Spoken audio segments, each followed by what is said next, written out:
Hi, I am Lokesh and welcome to all of you. पिछली video में मैंने आपको 10th के मैथ्स के सिलेबस के बारे में बताया था, जहाँ पे लेफ्ट हैंड साइड में मैंने इजी चैप्टर्स के नाम लिखे थे और राइट हैंड साइड में हार्ड सब चैप्टर्स के नाम लिखे थे। और ये जो मैंने क्लासिफिकेशन की है, ये किस बिहाफ पे की है? बोर्ड के क्वेश्चन पेपर में आने वाले क्वेश्चन के लेवल के अकॉर्डिंग मैंने आपको उसको डिवाइड किया कि ये ईजी है और ये हार्ड है। और इस चैनल पे मैं आपको 10th के मैथ्स का सिलेबस करवाऊंगा, जिसमें हमारा सबसे पहला जो चैप्टर नंबर 1 है वो है रियल नंबर, जो कि हम आज से शुरू कर रहे हैं। चैप्टर नंबर 1 रियल नंबर, जिसका पहला कंसेप्ट है, जिसका नाम है यूक्लिड डिवीजन एल्गोरिथम। अच्छा, ये क्या है? तो आपको मैं पहले ही बता दूं, ये वाला जो कंसेप्ट है वो 3 साल पहले डिलीट हो गया है। और लेकिन फिर भी इसके जो एमसीक्यूज हैं, इसके ऊपर जो आते हैं, वो अभी भी आ रहे हैं क्वेश्चन एग्जाम्स में।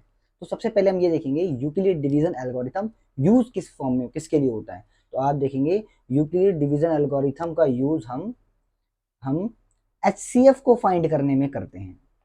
एचसीएफ को फाइंड करने में करते हैं, यानी अगर हमको एचसीएफ निकालना है तो यूक्लिड डिवीजन एल्गोरिथम का यूज करते हैं। और जब हम एचसीएफ निकाल रहे होते हैं तो उसकी वैल्यूज को हम किस फॉर्म में लिखते हैं? A is equal to B Q plus R, जहां पर आर जो होगा आर जो होगा वो 0 से बड़ा होगा और बी से छोटा होगा। और आप एक बात और देख पाएंगे, हमारा रिमाइंडर जो होगा, यानी जो आर होगा, वो 0 के बराबर भी आ सकता है। Am I clear? यहां तक क्लियर है? आगे बात करते हैं। अब अगली हम बात करें तो ये जो A is equal to B Q plus R है, ये क्या है? तो हम इसको प्रूफ करेंगे। तो सबसे पहले हम एक एग्जाम्पल लेंगे। मैंने आपके सामने 2 एग्जाम्पल रखे।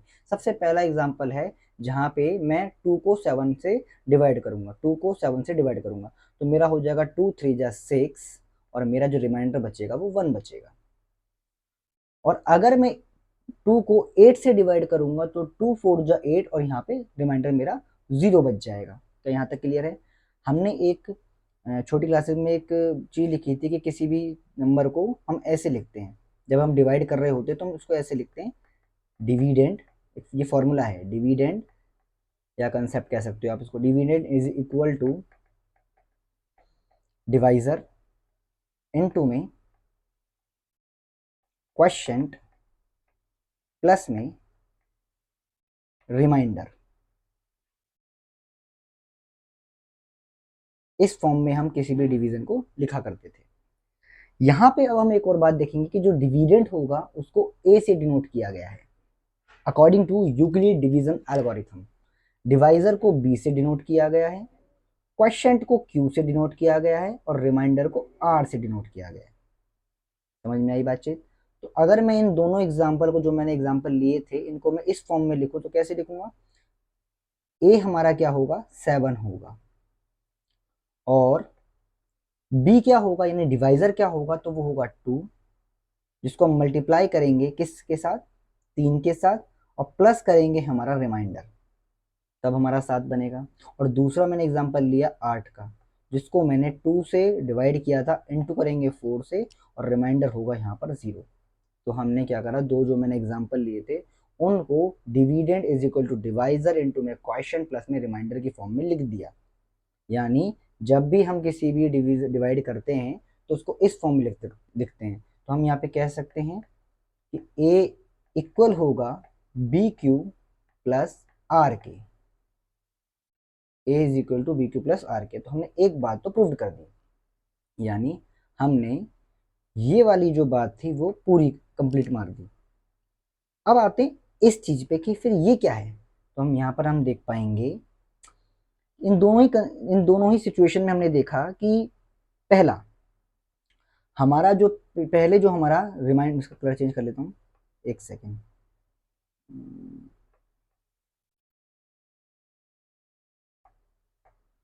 हमने देखा कि जो पहला हमारा जो रिमाइंडर आ रहा था वो 1 आ रहा था, यानी हमारा जो रिमाइंडर आया था वो 1 आया था, जो 0 से तो बड़ा आ रहा है लेकिन अपने डिवाइजर से यानी 2 से छोटा आ रहा है। बात क्लियर है? दूसरी सिचुएशन में हमने देखा कि हमारा जो रिमाइंडर आया वो 0 आया, हमारा जो रिमाइंडर आया वो 0 है, तो रिमाइंडर हो गया 0, जो 0 के बिल्कुल इक्वल आ रहा है। लेकिन 2 से अपने डिवाइजर से छोटा आ रहा है, क्योंकि यहाँ पे हमारा इधर डिवाइजर इस फॉर्म में, इधर डिवाइजर ये था और इस फॉर्म में डिवाइजर ये था। तो इसी दोनों बातों को कॉन्क्लूड करके हम क्या लिखेंगे कि हम ये दोनों क्या हैं, ये दोनों हमारे रिमाइंडर हैं और ये दोनों क्या हैं, ये हमारे डिवाइजर हैं। तो हम यहाँ कह सकते हैं, अगर मैं इन दोनों को एक साथ लिखूं, हमारा जो रिमाइंडर होगा वो ऑलवेज बी से छोटा होगा, लेकिन 0 से ये बड़ा भी हो सकता है, 0 से बड़ा रहेगा हमेशा हमारा रिमाइंडर, और हमारा रिमाइंडर 0 के बराबर भी आ सकता है। और इसी के साथ हमने दूसरी बात भी प्रूव्ड कर दी। समझ में आई? तो हमने यहाँ पर क्या देखा, मैं आपको दोबारा समझा देता हूँ। मैंने यहाँ पे बात करी थी कंसेप्ट हमारा यूक्लिड डिवीजन एल्गोरिथम के बारे में, जिसका यूज हम HCF को फाइंड करने में करते हैं। यहाँ पे दो कंसेप्ट आते हैं जो उसमें समझने होते हैं, A is equal to B Q plus R, और दूसरा जो हमारा रिमाइंडर है वो 0 से बड़ा होगा लेकिन हमारे डिवाइजर B से छोटा रहेगा। और इसी बात को प्रूव करने के लिए मैंने आपके सामने दो एग्जाम्पल लिए थे। सबसे पहला एग्जाम्पल मैंने ये लिया था कि मैंने 7 को 2 से डिवाइड किया था, तो मैंने देखा 2 3 जा 6 और मेरा जो रिमाइंडर आया था वो 1 आया था। दूसरा मैंने जो एग्जांपल लिया था वो लिया था 2 को डिवाइड किया था 8 से, यानी यहाँ पे मेरा रिमाइंडर 2 4 जा 8, यहाँ पे मेरा रिमाइंडर 0 आया था। और हम अच्छी तरह जानते हैं किसी भी डिवीजन को लिखने का जो मेथड होता है वो ये होता है, डिविडेंड इज इक्वल टू में डिवाइजर इनटू में क्वोशिएंट प्लस में रिमाइंडर।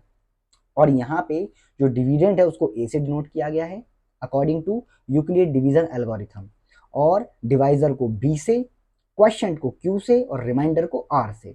और मैंने इन दोनों एग्जांपल्स को इसी फॉर्म में लिखा, जिसको मैं यहाँ पर फिर हमने एक पहली बात हमने ये क्लियर कर दी कि किसी भी डिवाइड को जब इस फॉर्म मेथड में लिखते हैं तो A is equal to B Q plus R की फॉर्म में लिखा जाता है।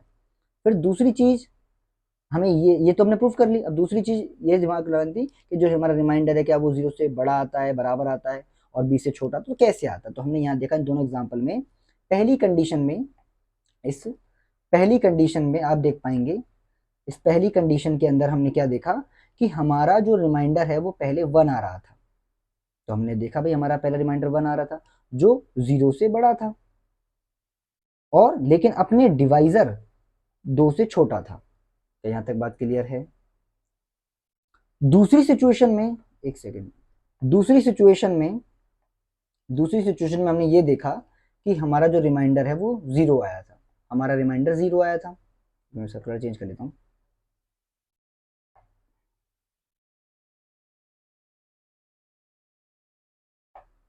हमारा रिमाइंडर 0 आया था। यहां पर हमने क्या देखा, इस कंडीशन पे हमारा जो रिमाइंडर है 0 वो 0 के बराबर भी आ रहा है लेकिन 2 से छोटा आ रहा है। तो इन दोनों को मैंने कॉन्क्लूड करके लिखा कि ये हमारा रिमाइंडर था, ये हमारा रिमाइंडर था, ये हमारा डिवाइजर है बी, यानी हम कह सकते हैं इन दोनों को कॉन्क्लूड करके कि हमारा जो रिमाइंडर होगा वो 0 से बड़ा रहेगा, उसके इक्वल भी हो सकता है, लेकिन ये हमेशा बी से छोटा होगा। क्या ये वाली बात क्लियर है? ठीक है ना? तो अब हम आते हैं इसके क्वेश्चन पे कि क्वेश्चन आता है तो आप देखेंगे कि ये बोर्ड 2020 में आया हुआ क्वेश्चन है, जो यूक्लिड डिवीजन लेमा या यूक्लिड डिवीजन एल्गोरिथम के बेस पर आया है। इसमें मैंने आपको क्या बताया, यूक्लिड डिवीजन एल्गोरिथम या लेमा क्या कहता है, तो मैंने आपको भी समझाया कि ये कंसेप्ट कहता है A is equal to B Q plus R, जहां पर हमारा जो रिमाइंडर होगा, जहां पर हमारा जो रिमाइंडर होगा वो 0 से बड़ा आएगा, जो 0 से बड़ा आएगा, इक्वल भी आ सकता है, लेकिन अपने डिवाइजर बी से हमेशा छोटा आएगा। ठीक है ना? इसको मैं इस फॉर्म में भी लिख सकता हूं कि हमारा जो रिमाइंडर है वो 0 से बड़ा आएगा और हमेशा अपने बी से छोटा आएगा। तो ये वाली बात क्लियर है।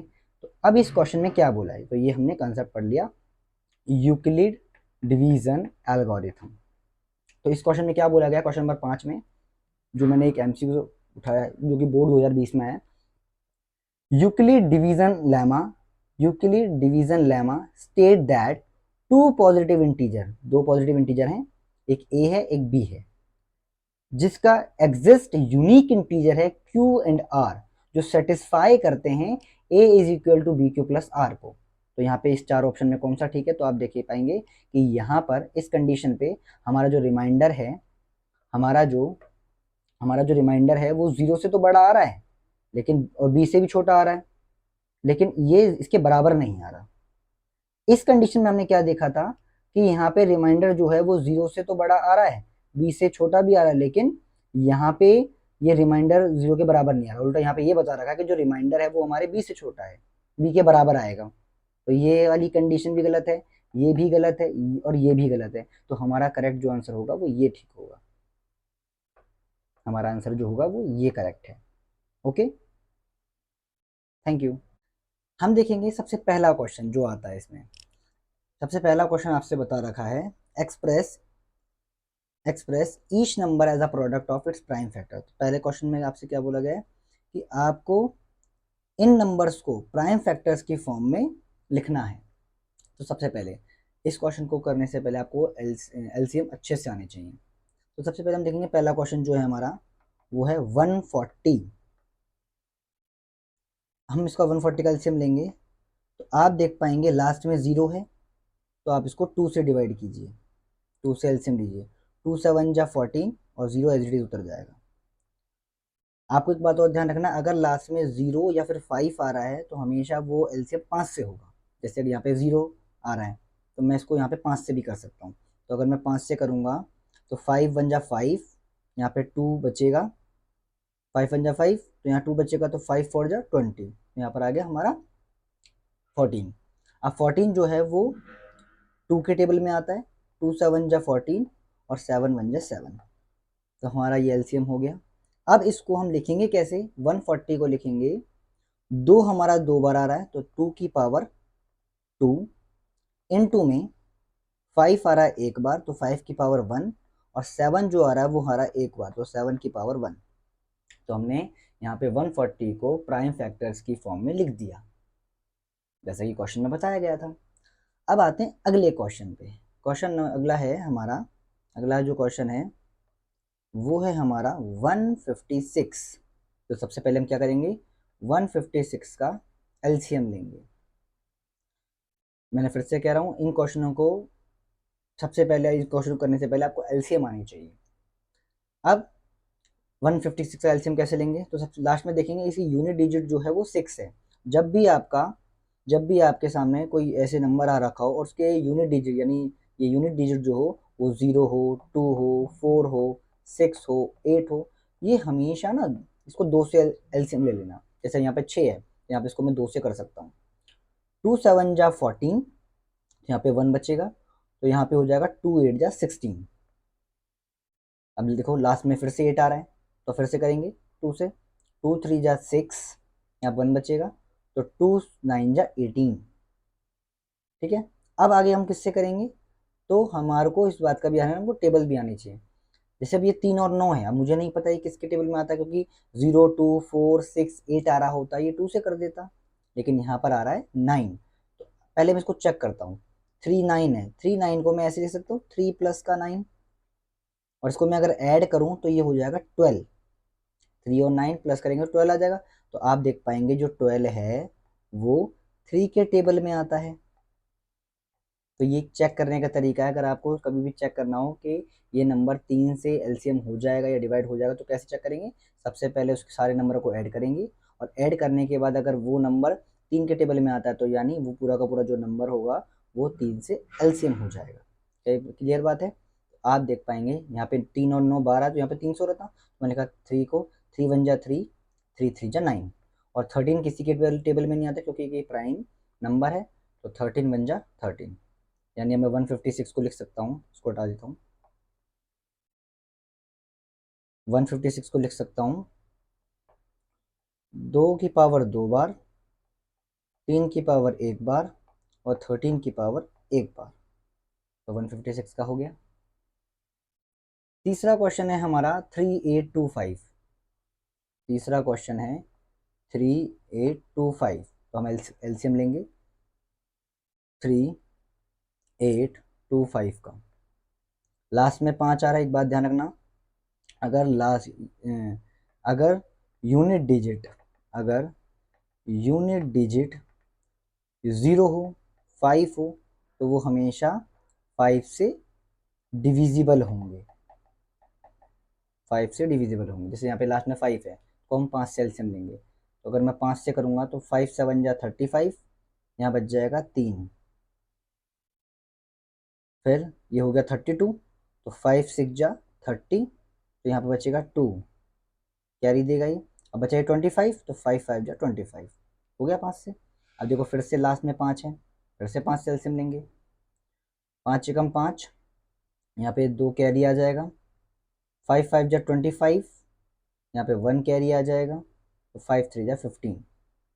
अब 1 5 3 है, क्योंकि अब ये लास्ट में 0 2 4 6 8 नहीं आ रहा, तो ये 2 से तो नहीं होना, 0 और 5 भी नहीं आ रहा, तो 5 से भी नहीं होना, तो हम चेक करें क्या ये 3 से हो रहा है।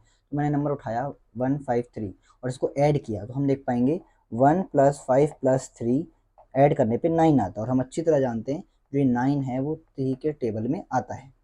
तो मैं इसको 3 से कर सकता हूँ, 3 5 जा 15 और 3 1 जा 3। अब ये 51 आ गया, तो 5 और 1 को ऐड करूँगा तो 6 आ गया, यानी ये भी 3 के टेबल में आ रहा है, तो 3 से करेंगे, 3 1 जा 3, इसमें दो कैरी इसको दिया, 3 7 जा 21 और 17 1 जा 17। समझ में आई बात? तो हमने 3 8 2 5 कैल्शियम लिया। अब इसको हम प्राइम फैक्टराइजेशन की फॉर्म में लिखेंगे, फैक्टर्स की फॉर्म में। आप देखेंगे पहले सबसे पहले छोटा नंबर लिखते हैं, 3 आ रहा है, 3 की पावर 2 आ रही है, 5 की पावर भी 2 आ रही है, और 17 एक बार आ रहा है। ठीक है ना? तो ये हमने तीसरा क्वेश्चन भी कर लिया। इसके बाद अगला पार्ट है, अगला टॉपिक है हमारा क्वेश्चन नंबर 4। इसमें नंबर है 5005 या 5005। तो अगर मैं 5005 का एलसीएम लूँ तो कैसे लेंगे? लास्ट में 5 आ रहा है तो मतलब 5 से होगा, 5 1 जा 5 डबल 0 और 5 1 जा 5। अब 1 0 1, अब देखो ये जो नंबर है वो थोड़ा सा ना अजीब सा है, पहचान दिक्कत आएगी। जैसे 1 है लास्ट में, तो 2 0 2 4 6 8 होता तो वो 2 से हो जाता, 0 और 5 से होता तो मैं क्या करता, इसको 5 से कर लेता। लेकिन अगर मैं इनको ऐड भी कर रहा हूँ तो ऐड करने पे भी 2 ही आ रहा है, तो मतलब ये 3 से, ना तो ये 2 से हो रहा है, ना ये 3 से हो रहा है, ना ये 5 से हो रहा है। तो आपको क्या करना होगा, ऐसी कंडीशन पे ऐसे नंबर्स को आपको चेक करना पड़ेगा। 5 से, तो मैंने इसको फिर 7 से चेक किया, तो आप देख पाएंगे जब मैंने इसको 7 से किया तो 7 1 जा 7 आ गया, 7 1 जा 7, तो यहाँ पे 3 कैरी आई, और 7 4 जा फिर 28 हो गया, एक मिनट, 7 4 जा फिर 28 हो गया, यहाँ पे 2 कैरी आई, अभी 21 हो गया, तो 7 3 या 21 हो गया। अब ये जो नंबर है वो 13 के टेबल में आता है, 13 के टेबल में आता है। देखेंगे 13 1 जा 13, यहाँ पे एक कैरी जाएगी, तो 13 1 जा 13, और ये हो गया 11, 11 1 जा 11। यानी अब मैं 5005 को लिख सकता हूँ प्राइम फैक्टर की फॉर्म में, 5 की पावर एक बार, 7 11 और फिर 13। समझ में आई बात? हमने 4 टॉपिक करे। इसके बाद अगला नंबर है हमारा 7429। अगला नंबर है हमारे पास 7429। अब इसका एलसीएम लेंगे, इसका एलसीएम लेंगे तो आप देखेंगे 7429 ये थोड़ा सा अजीब सा है। अगर मैं इसमें इस नंबर को देखूं तो ना तो ये 2 से हो रहा, अगर मैं 3 से चेक करने की कोशिश करूँ तो 7 और 4 11 होते हैं, 11 और 2 13, 13 और 9 जो होते हैं 22 होते हैं, तो ये 3 से भी नहीं हो रहा, लास्ट में 5 और 0 भी नहीं, तो ये 5 से भी नहीं होगा। तो ऐसी कंडीशन में अगर इसको मैं चेक करता जाऊँ तो ये होगा, मैं इसको 17, इसमें एक बात और ध्यान रखना, हमको टेबल्स भी आनी चाहिए, तो हम इसको 17 से करके चेक करते हैं। अगर मैं इसको 7429 को 17 से करता हूँ तो क्या आएगा, तो आपको पता होगा 7 4 जा 68 होते हैं, यहाँ पे इसको जब मैं माइनस करूँगा तो 6 बचेगा, और 2 को यहाँ उतार लूँगा, 7 3 जा 51 होता है, और इसको जब मैं माइनस करूँगा तो 2 1 जब 11 बचेगा। जब मैं 9 उतारूँगा तो 7 7 जा 119, मतलब ये जो नंबर है वो 17 से डिवाइड हो गया। तो मैंने इसको करा, इसको मैं एलसीएम लूँगा तो मेरा नंबर आएगा 437। ठीक है ना? फिर मैंने इस नंबर को 437 को, अगला 437 को मैंने आगे करने की कोशिश करी। 437 जो है वो कहीं ना कहीं 19 के टेबल में आने दिखाई दे रहा है मेरे को। कैसे? तो मैंने चेक कर लिया। 19 टू 38 होते हैं, यहाँ से मेरा जो बचेगा वो 5 बचेगा, यहाँ पे मैं उतारूंगा 7, और 19 3 57, तो मतलब ये 19 से हो रहा था, तो 19 से जब मैंने करा तो मेरा आ गया 23, और 23 एक प्राइम नंबर होता है, इसीलिए 23 बन गया 23। यानी मैं 7429 को लिख सकता हूँ 17 इंटू में 19 इंटू में 23। क्लियर है? तो यहाँ पे मैंने सारे नंबर्स को, यहाँ पे मैंने सारे नंबर्स को प्राइम फैक्टर्स की फॉर्म में लिखा।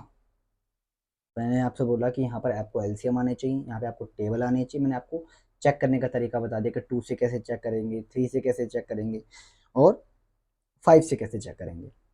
और बाकी इसके बाद आपको खुद ही डिवाइड मार मार के या देखना पड़ेगा, क्योंकि ये एलसीएम जो होते हैं वो प्राइम नंबर से ही होते हैं। और आपको मैं बता दूं, एलसीएम जो है वो प्राइम नंबर से किए जाते हैं, और इनमें कौन कौन से होते हैं?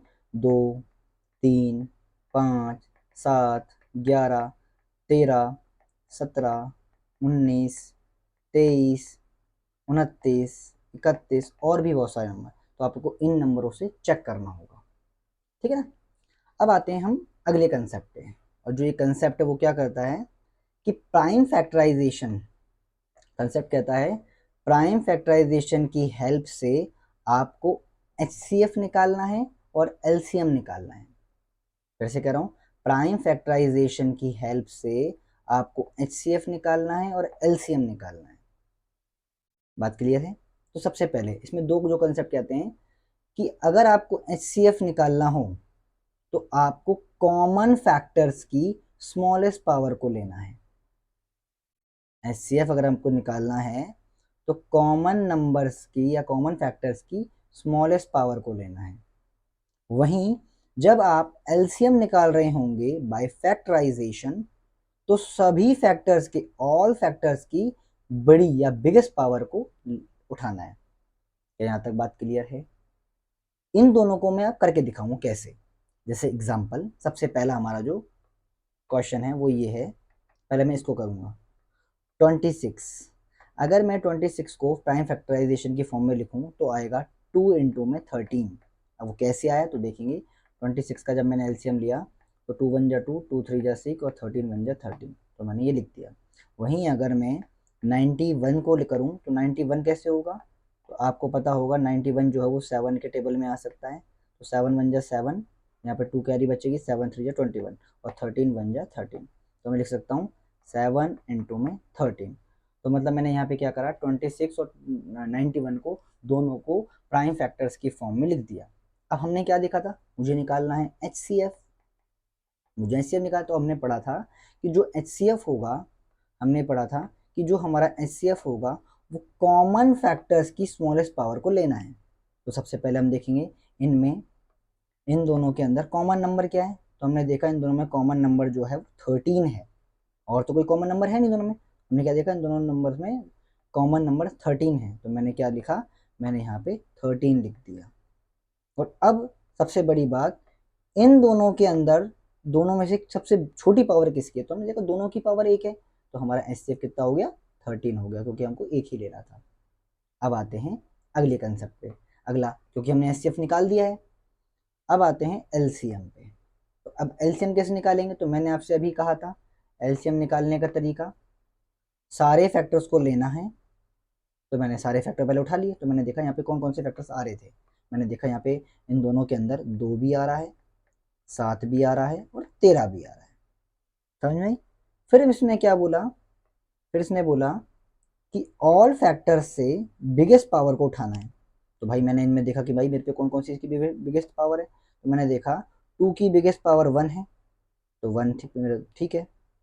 7 की सबसे, दोनों में पूरे उसमें 7 की जो बिगेस्ट पावर है वो भी 1 है, और 13 की भी 1 है। तो हमने देखा कि एलसीएम आ चुका। अब एलसीएम क्या होगा?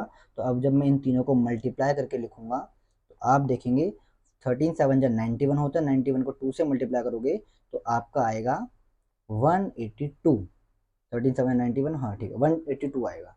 इसने क्या बोला था, फाइंड द इसने बोला था find the LCM and HCF, तो हमने एलसीएफ और एलसीएम दोनों निकाल लिए और इसको वेरीफाई करना है एलसीएम और एचसीएफ इक्वल होंगे प्रोडक्ट ऑफ टू नंबर। तो हम देख पाएंगे इसको हम वेरीफाई कैसे करेंगे। तो हमने वेरीफाई करने की कोशिश करी कि सबसे पहले हमको एचसीएफ और एलसीएम को मल्टीप्लाई मारना है और मल्टीप्लाई करने के बाद वो इक्वल होनी चाहिए प्रोडक्ट ऑफ देयर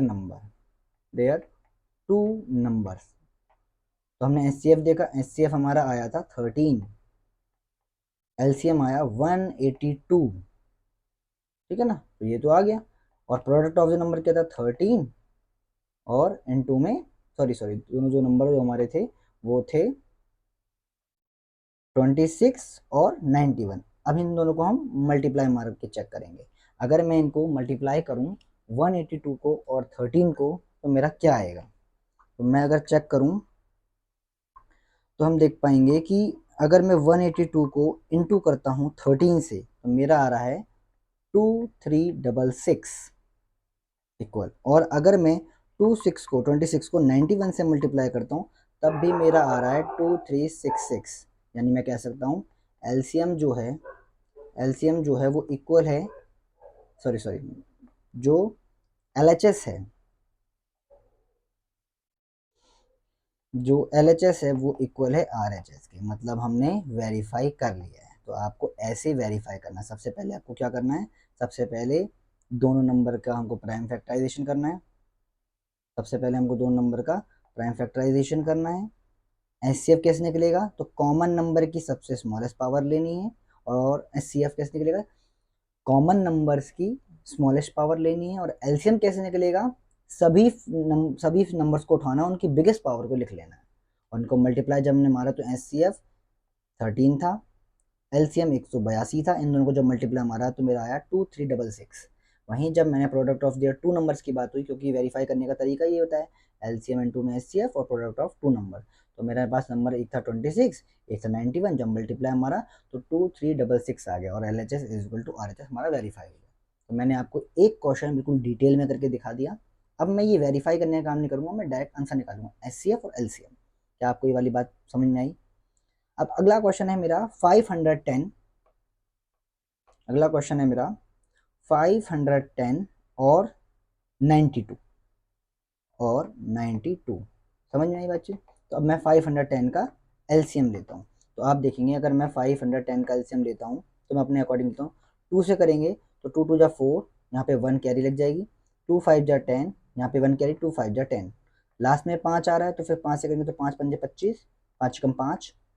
फिर 51 जो है वो 3 के टेबल में आ सकता है, 3 से एलसीएम हो सकता है क्योंकि 5 और 1 6 होते हैं। तो यहाँ पे 3 बन जाए 3 और यहाँ पे 17 आ जाएगा। फिर 17 बन जाए 17। तो मतलब अगर मैं 510 को करूँगा तो आएगा 2 इंटू में 3 इंटू में 5 इंटू में 17। क्लियर है। इसके बाद अगर मैं 92 का करता हूँ तो क्या होगा, अगर मैं 92 का एलसीएम करूँगा तो लास्ट में 2 आ रहा है तो 2 से हो जाएगा। 2 4 जा 8, 1 कैरी जाएगी। 2 6 जा 12, अब लास्ट में 6 आ रहा है तो मतलब फिर से 2 से हो जाएगा।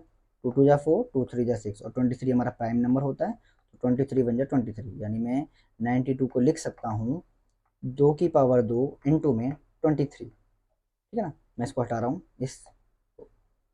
अब हमने क्या देखा था, हमें निकालना था एचसीएफ। अगर मैं एचसीएफ की बात करूँ तो इन दोनों में कॉमन नंबर क्या है, तो हमने देखा हमारा सिर्फ कॉमन नंबर इन दोनों में 2 आ रहा है। दोनों में 2 2 आ रहा है तो हमने लिखा कि हमारा जो एचसीएफ में कॉमन, और तो कोई कॉमन है ही नहीं, हमारा जो कॉमन आ रहा है वो 2 आ रहा है। इसमें सबसे स्मॉलेस्ट पावर क्या है, तो हमने देखा इसकी स्मॉलेस्ट पावर 1 है और इसकी स्मॉलेस्ट पावर 2 है। तो इनमें छोटी कौन सी पावर है, 1।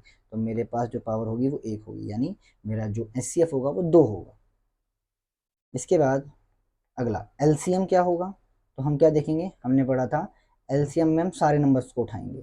तो सबसे नंबर कौन कौन से हमारे पास, 2 भी आ रहा है, 3 भी आ रहा है, 5 भी आ रहा है, 17 भी आ रहा है और 23 भी आ रहा है।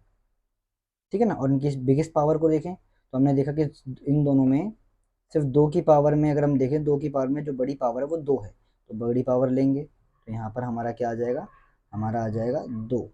और बाकी सारे नंबर सिंगल सिंगल थे तो मतलब इनकी जो बड़ी पावर होगी वो 1 1 होगी। और अगर मैं इन सबको मल्टीप्लाई मारूंगा तो क्या आएगा, तो आप देखोगे 2 3 जा 6, 6 5 जा 30, 30 को अगर मैं 17 से मल्टीप्लाई करता हूँ, 30 को अगर मैं 17 से मल्टीप्लाई करता हूँ तो हमारा आएगा 510, और इंटू करूँगा अगर 23 से तो हमारा आएगा 11,730। एक बार चेक कर लेते हैं। दो पंज दो दूनी 4, दो पंजे 10, दो पंजे 2, 5 पंजे 25, 5 का 5 3 17, हाँ बाकी सारा मैंने करेक्ट करा है। 46 दूनी 92 होता है, 23 चौके 92, हाँ ठीक है। तो मैंने आपको 2 क्वेश्चन कर दिए। अब आते हैं हमारा तीसरे क्वेश्चन पे, जो आज के लिए जो हमारा लास्ट क्वेश्चन होगा।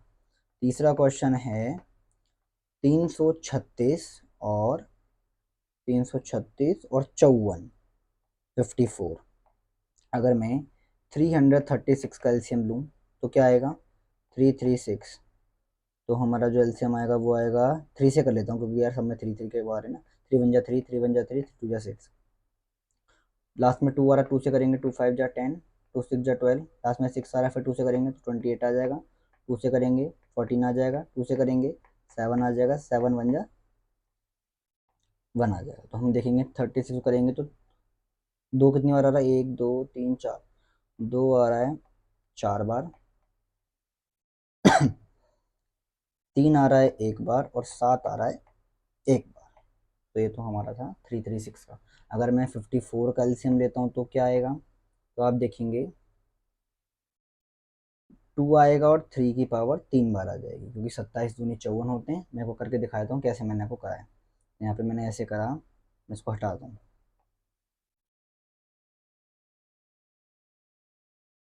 तो आप देखेंगे 54 का अगर मैं एलसीएम करके दिखाऊँ तो ये 2 से हो जाएगा, 2 2 जा 4, 2 7 जा 14, 27 3 के टेबल में आता है, 3 9 जा 27, 3 3 जा 9, और 3 1 जा 3।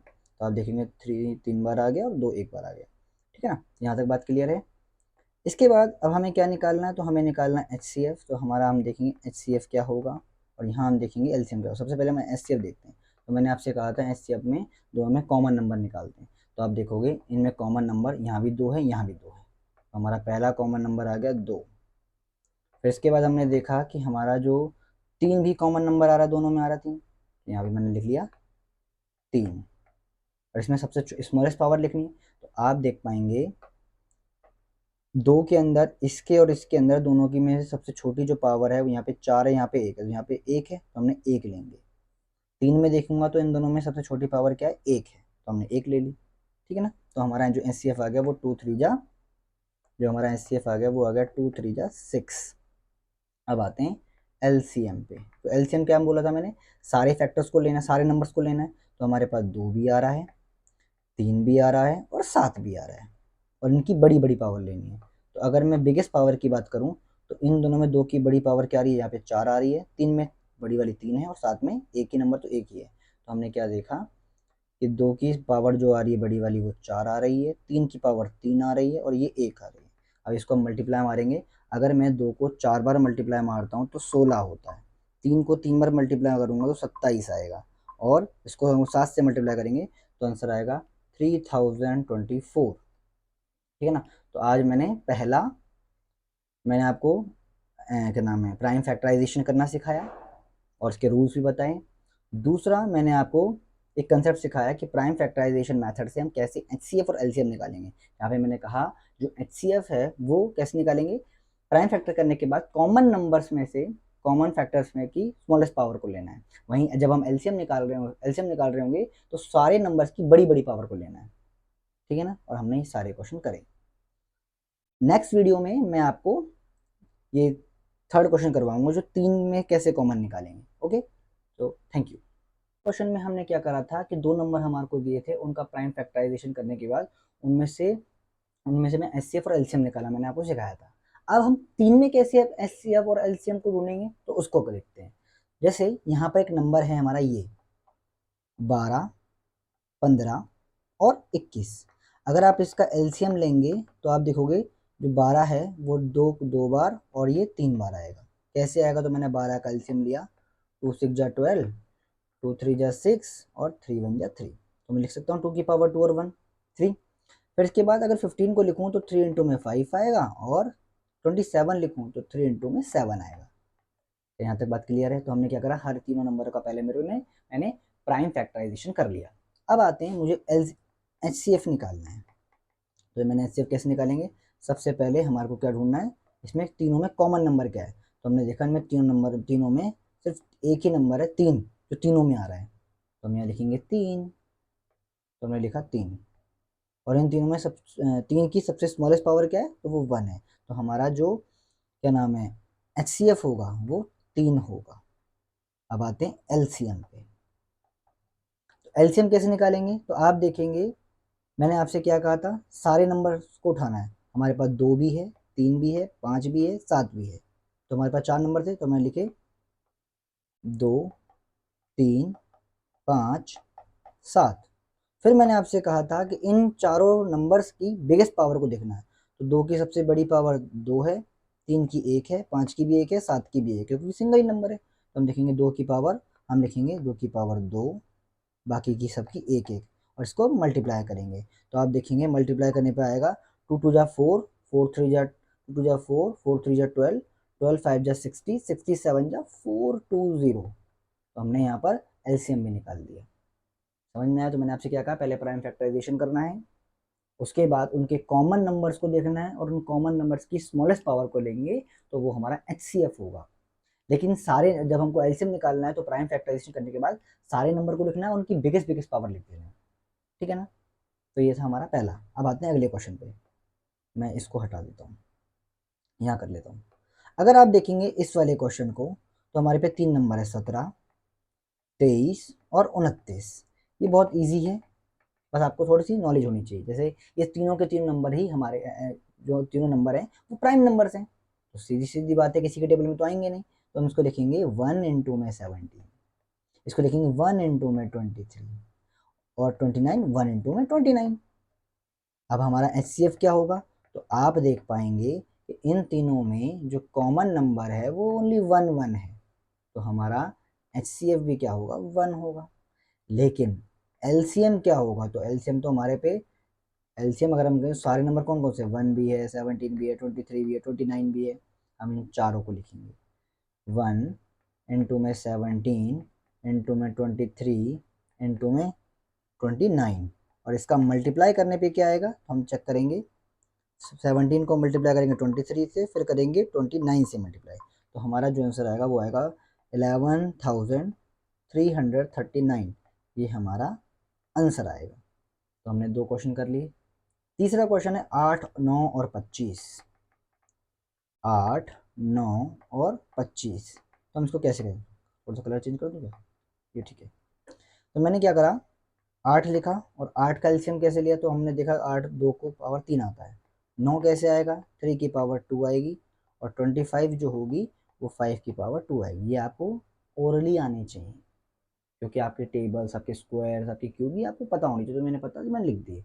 अब मैंने देखा कि भाई मुझे तो HCF निकालना है, तो HCF कैसे निकालूंगा, तो HCF मैंने आपसे क्या कहा था, कॉमन नंबर होने चाहिए तीनों में, और तीनों में कोई भी कॉमन नंबर आप देख पाएंगे, इन तीनों में कोई भी कॉमन नंबर दिखाई नहीं दे रहा। जब कॉमन नंबर नहीं होता तो हमारा वहाँ पे HCF 1 होता है। इस बात को आपको ध्यान रखना है। अब हमें निकालना है LCM, और LCM में हमको क्या करना है, सारी नंबर ले लेने हैं, सारे नंबर्स को ले लेना है। तो सबसे सारे नंबर कौन कौन से हमारे पास है 2, हमारे पास 3, हमारे पास है 5। तो मैंने इन तीनों का नंबर को उठाया और लिखा 2, 3, 5, और इनकी सबसे बड़ी बड़ी पावर लिख दी। तो 2 की पावर बड़ी पावर 3 है, यहाँ पे 2 है, और इधर भी 2 है। अब इनको मैं मल्टीप्लाई मारूंगा तो मेरे पास आएगा, 2 को 3 बार करूंगा तो 8 आएगा, 3 को 2 बार करूंगा तो 9 आएगा, और 5 को 2 बार करूंगा तो 25 आएगा। यानी इनको मल्टीप्लाई करने पे मेरा आ रहा है 1800। ये हमारा LCM हो गया। ठीक है ना। तो मैंने आपको बताया कि प्राइम फैक्टराइजेशन 3 नंबर आएंगे तो कैसे करना है, और HCF कैसे होगा, LCM कैसे होगा। चलो आगे बढ़े। इसके बाद हमारे पास नेक्स्ट कंसेप्ट आता है, और जो कि बहुत ही ज़्यादा इंपॉर्टेंट है। आप देख पाएंगे इससे आपके बोर्ड में एक MCQ पक्का मिलेगा। ओके। तो हमारा पहला जो कंसेप्ट है वो है the product of their number, जो मैंने ऊपर भी करवाया था। प्रोडक्ट ऑफ देयर नंबर यानी A इंटू में B is equal HCF into में LCM। ठीक है ना। तो ये हमारा कंसेप्ट है। तो यहाँ पे क्वेश्चन में कह रहा है गिवन दैट HCF 306 एंड 657, यानी हमारे पास 2 नंबर हैं, एक 306 है और एक 657 है, जिसका HCF 9 है। तो फाइंड LCM। समझ में आई बातचीत? तो हम देखेंगे हमारा जो रूल है वो क्या है। तो हमारा रूल है A इंटू में B, कंसेप्ट हमारा A इंटू में B जो इक्वल होना चाहिए HCF और LCM के मल्टीपल के बराबर होना चाहिए। तो हमने देखा A और B क्या है, तो A हमारा 306 है, B हमारा 657 है, और HCF की बात करो तो वो 9 है। अब हमारे को LCM निकालना है, LCM तो पता ही नहीं है। तो आप देखेंगे ये जो नंबर है वो मल्टीप्लाई में है, तो यहाँ पर आके डिवाइड हो जाएगा। तो आप देखोगे कि LCM 306 इंटू में 657 और डिवाइड, यहाँ पे मल्टीप्लाई में, यहाँ पे डिवाइड में होगा तो 9 आ जाएगा। जब आप इसको इससे डिवाइड करोगे 9 को 657 से, तो आप देखेंगे 9 सत्ते 63, 9 7 या 63, 2 कैरी बचेगा, तो 9 3 या 27। हमारे पास जो नंबर आ गया वो आ गया 306 इंटू में 73। और जब आप इसको मल्टीप्लाई मारोगे तो हमारा जो LCM निकल के आएगा वो आएगा 22338, 22,338। और वो कैसे आया तो आप मल्टीप्लाई मार के चेक कर लीजिएगा। तो आज हमने ये 2 क्वेश्चन करे, जिसमें पहले में मैंने आपको तीन नंबर के अकॉर्डिंग प्राइम फैक्टराइजेशन करना सिखाया और उसमें कैसे HCF ढूंढेंगे और LCM का ढूंढेंगे। और दूसरा कंसेप्ट हमने पढ़ा जो कि बहुत इंपॉर्टेंट था, A इंटू में B यानी product of their number is equal होंगे HCF इंटू में LCM। Okay, thank you. का क्वेश्चन नंबर 3 और 4 किया था। अब हम क्वेश्चन नंबर 5 करेंगे, और क्वेश्चन नंबर 5 करने से पहले हमारे को एक कंसेप्ट सीखना होगा, और कंसेप्ट का नाम क्या है कि अगर हम किसी नंबर की पावर n करते हैं तो क्या वो 0 पर एंड होगा। मैं फिर से कहता हूँ, अगर हम किसी नंबर की पावर n करते हैं तो क्या वो नंबर 0 पर एंड होगा। तो इसको समझने के लिए हमें कंसेप्ट समझना होगा। सबसे पहला कंसेप्ट ये कहता है, मैं आपको समझाता हूँ, अगर मैं 10 की पावर 1 करता हूँ, अगर मैं 10 की पावर 1 करूँगा तो 10 आएगा, 10 की पावर का स्क्वायर करूँगा तो 100 आएगा, 10 की पावर क्यूब करूँगा तो 1000 आएगा, 10 की पावर 4 करूँगा तो 10,000 आएगा। यानी 10 की मैं कितनी ही पावर बढ़ाता चला जाऊँ उतने ही n टाइम्स ऑफ 0 आने लग जाएंगे। क्या एम आई क्लियर? यहाँ तक आपको समझ में आया? इसके बाद आप देख पाएंगे कि हमने ये देखा है, कंसेप्ट कहता है कि अगर किसी नंबर का हम फैक्टराइजेशन करते हैं, अगर किसी नंबर का अगर हम फैक्टराइजेशन करते हैं और उसके अंदर उसके अंदर प्राइम फैक्टर 2 और 5 आते हैं तो वो नंबर एंड होंगे डिजिट 0 के साथ। मतलब मैंने क्या कहा, अगर हम किसी नंबर की पावर n करते हैं और इस नंबर का अगर हम प्राइम फैक्टराइजेशन करें और उसके नंबर के प्राइम फैक्टर के अंदर 2 और 5 आता है तो वो नंबर एंड होगा 0 के साथ। क्या यहाँ तक क्लियर है? आइए हम क्वेश्चन करते हैं, ज़्यादा क्लियर हो जाएगा। क्वेश्चन कहता है चेक करिए, मैं कंसेप्ट ऊपर ही लिख रहा हूँ ताकि वो समझ में भी आए। चेक करिए कि जो 6n है, जो 6n है क्या वो एंड होगा 0 पे। अगर n जो है वो एक नेचुरल नंबर है, आपको पता होगा n एक नेचुरल नंबर है, और नेचुरल नंबर हमारे क्या होते हैं 1 2 3 4 5, ये नेचुरल नंबर होते हैं। तो अभी फिलहाल मैं ऐसा मान के चलता हूँ कि 6 की पावर n है, और अगर मैं 6 की पावर n को अगर 6 का मैं प्राइम फैक्टराइजेशन करता हूँ तो आप देख पाएंगे कि 6 का प्राइम फैक्टर आएगा 2 एंड 3 और n, यही आएगा। ठीक है ना? अब आप देख पाएंगे कि अगर 6 का प्राइम फैक्टराइजेशन करने पर 6 का प्राइम फैक्टराइजेशन करने पर 2 और 3 आ रहा है, अगर यहाँ पे 2 और 5 दोनों आ रहे होते तो इसका मतलब होता है कि अगर हम 6 की कोई भी पावर करेंगे तो वो एंड होगी 0 पर। बट हमने क्या देखा, 6 का जब प्राइम फैक्टराइजेशन किया तो वो 2 और 3 आया, तो यानी अगर 5 नहीं आ रहा इसका मतलब ये है कि अगर हम 6 की कोई भी n पावर करेंगे तो वो कभी भी एंड नहीं होगी 0 पे। Am I clear? तो अब इसको लिखेंगे कैसे, तो हमने लिखा 6 का हमने प्राइम फैक्टराइजेशन कर दिया, ठीक है ना। अब लिखेंगे इट्स फैक्टर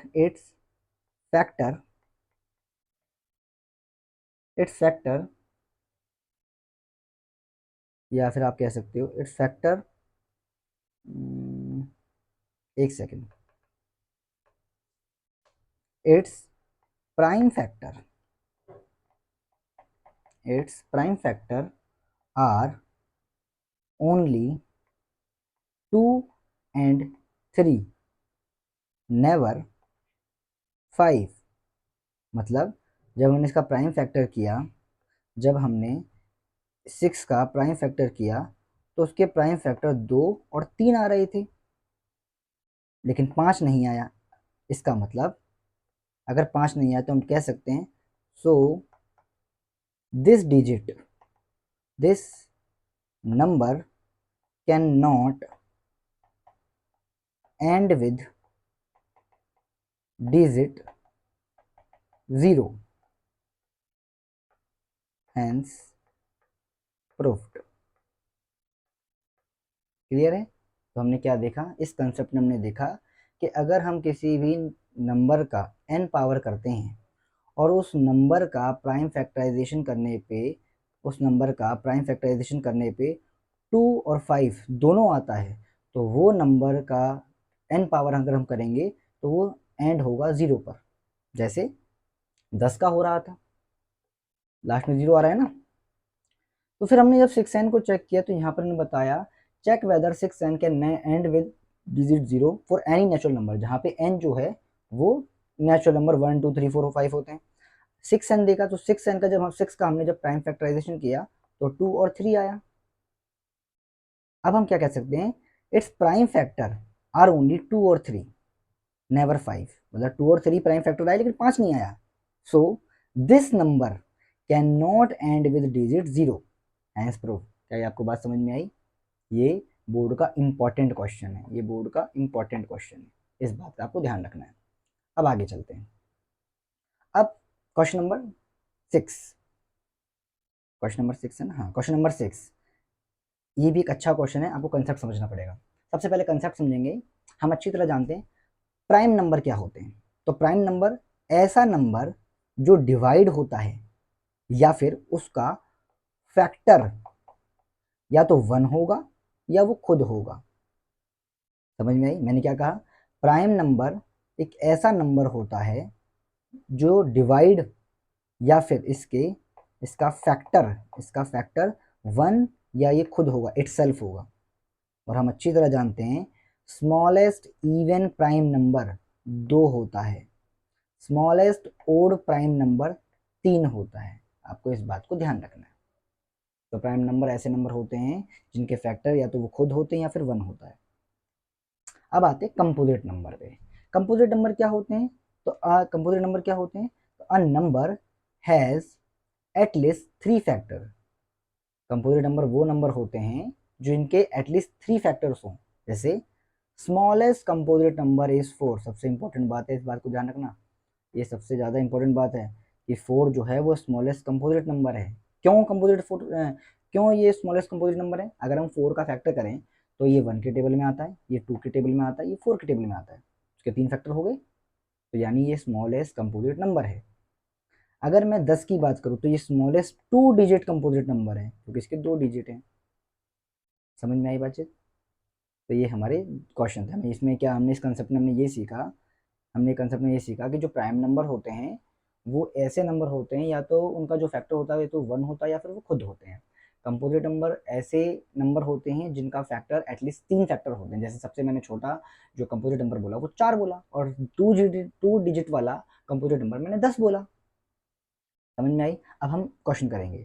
क्वेश्चन क्या कहता है आपका एनसीईआरटी क्वेश्चन नंबर 6 का, कि एक्सप्लेन कीजिए, explain why this number and this number are composite number.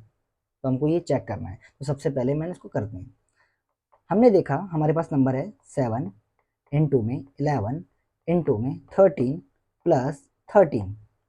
ये हमारा एक क्वेश्चन है और हमको ये चेक करना है क्या ये कंपोजिट नंबर है। तो मैंने चेक करने की कोशिश करी, मैंने देखा यहाँ भी 13 आ रहा है, यहाँ भी 13 आ रहा है, मैंने 13 कॉमन ले लिया। और 7 इंटू में 11 इंटू में जब 13 की जगह 1 आ गया प्लस 1 आ गया क्योंकि हमने इसको कॉमन ले लिया था।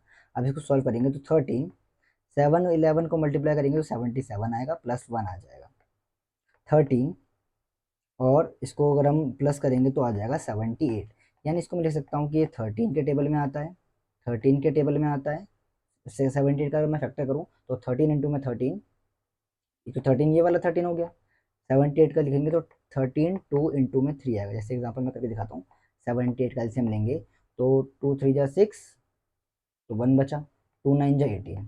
अब 3 से करेंगे तो 3 1 जा 3, 3 3 जा 9, और 13 1 जा 13। इसलिए मैंने 78 का यहाँ पे प्राइम फैक्टराइजेशन करके लिख दिया। तो आप देख पाएंगे कि इस नंबर का इस नंबर का 3 फैक्टर आ गए। एक फैक्टर हमारा ये है, दूसरा फैक्टर ये है, तीसरा फैक्टर ये है। तो हम कह सकते हैं it has 3 factor. So we say that this number is composite number। समझ में आई? क्योंकि इसके 3 फैक्टर आए थे। अब ये वाला क्वेश्चन, अब हमें कौन सा करना है? ये वाला क्वेश्चन। 2 कॉपी है, बस थोड़ा समझने वाली चीजें हैं। जैसे क्वेश्चन उतार लेते हैं। सबसे पहला है 7 इंटू में 6 इंटू में 5 इंटू में 4 इंटू में 3। क्या यही है ना? 7 इंटू 3 इंटू में 2 इंटू में 1 प्लस में 5। ये क्वेश्चन है। और इसको अब हमें इसको भी चेक करना है, क्या ये कंपोजिट नंबर है? तो हम देखेंगे 5 यहाँ भी आ रहा है, 5 इसमें भी कॉमन आ रहा है। जब भी आपके पास ऐसे प्लस का साइन आए तो आपको ध्यान रखना है, इसको अलग रखना है और इसको अलग रखना है। ठीक है ना? अब क्या करेंगे, हम इसमें से 5 को कॉमन ले लेंगे। तो मैंने 5 को कॉमन ले लिया। अब मेरे पास आ गया 7 इंटू में 6, 5 की जगह 1, 4 3 2 इंटू में 1 और प्लस का 1, क्योंकि कॉमन निकाल लिया। अब आते हैं 5 पे।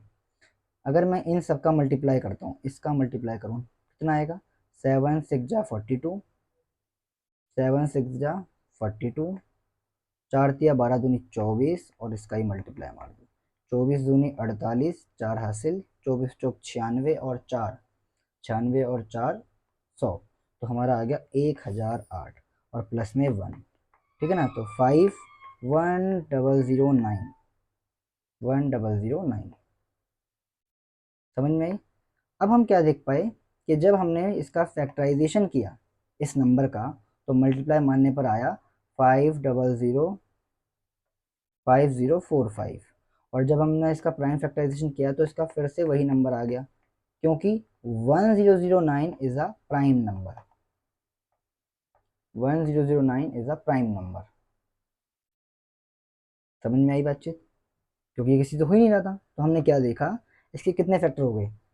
इसके फैक्टर कितने हो गए इस नंबर के? तो हमने देखा इसके एक फैक्टर तो ये हो गया, एक फैक्टर ये हो गया 2, और तीसरा, भाई इसके अंदर 1 तो होगा ही ना, तो 3 फैक्टर हो गए। हम कह सकते हैं this number is composite number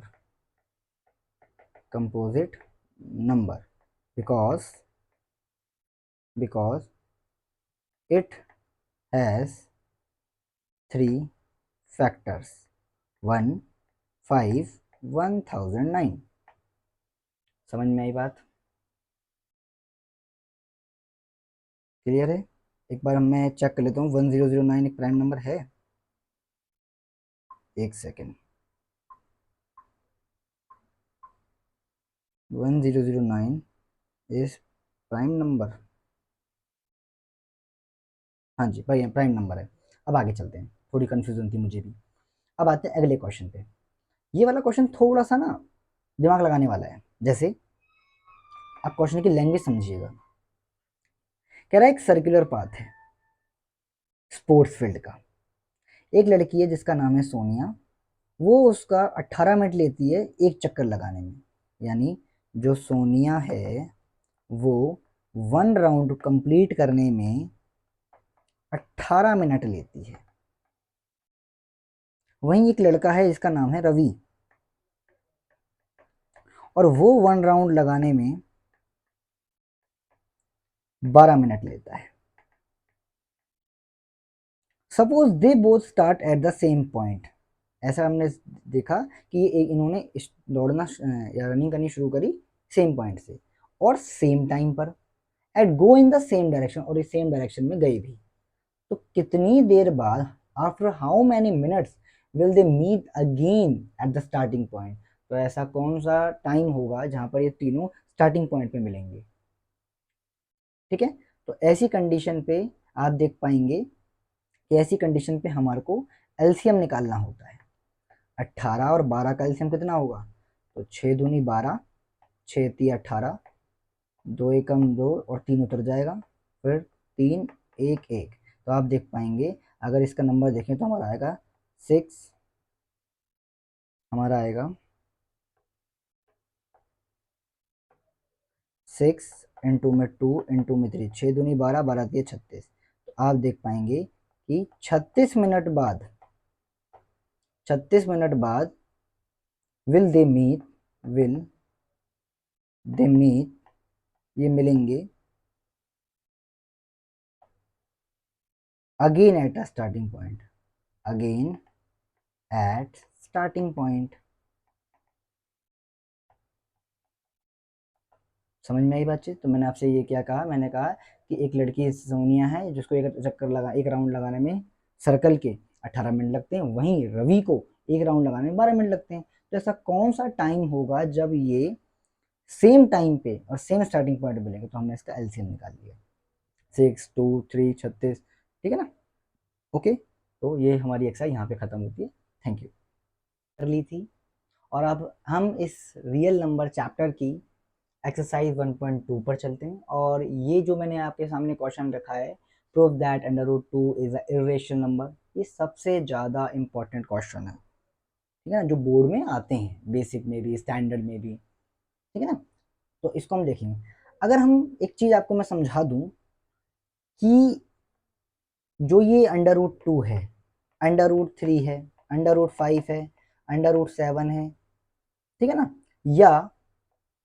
या फिर अगर कोई नंबर अंडर रूट के साथ प्लस में आता है या फिर माइनस में आता है, अगर क्या कोई नंबर मल्टीप्लाई में आता है या फिर डिवाइड में आता है, डिवाइड में आता है, तो ये सारे के सारे जो नंबर होते हैं वो इर्रेशनल ही होते हैं, इर्रेशनल नंबर होते हैं। इस बात को आपको ध्यान में रखना है।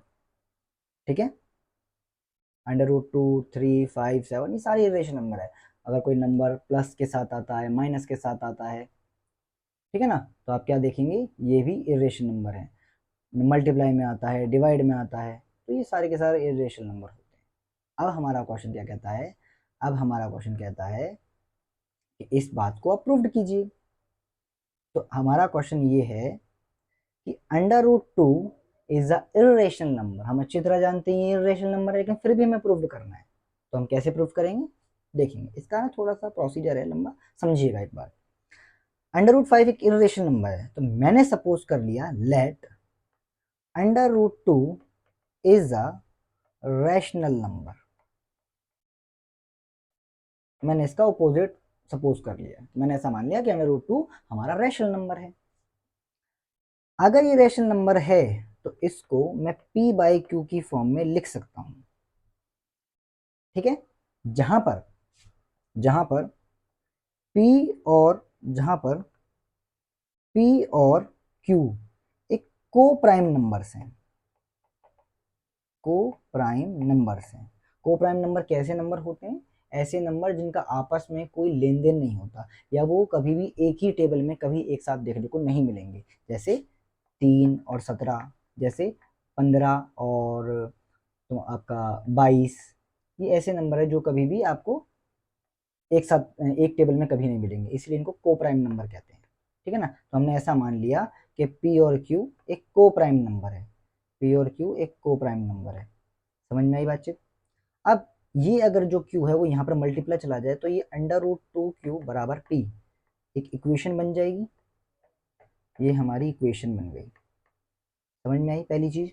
हमने क्या करा, लेट किया under root 2 is under root 2 is a rational number. अगर ये रैशनल नंबर है तो इसको p बाई क्यू की फॉर्म में लिख सकते हैं, जहां पर p और q एक को प्राइम नंबर है। मैंने बताया कि को प्राइम नंबर ऐसे नंबर होते हैं जो जिनका आपस में कोई लेना देना नहीं होता, यानी कि ये कभी भी एक टेबल में एक साथ आपको देखने को कभी नहीं मिलेंगे।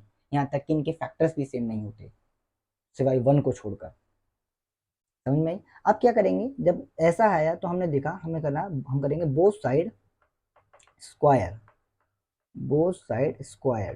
तो हम जब बोथ साइड स्क्वायर करेंगे तो √2 क्यू का स्क्वायर पी का स्क्वायर, √2 का स्क्वायर करेंगे तो 2 आएगा, क्यू का स्क्वायर करेंगे तो क्यू स्क्वायर आएगा, पी का स्क्वायर करेंगे तो पी स्क्वायर आएगा। समझ में आई? अब ये जो 2 है वो मल्टीप्लाई में है तो यहाँ पर आके डिवाइड में हो जाएगा। समझ में? हम लिख सकते हैं पी स्क्वायर इज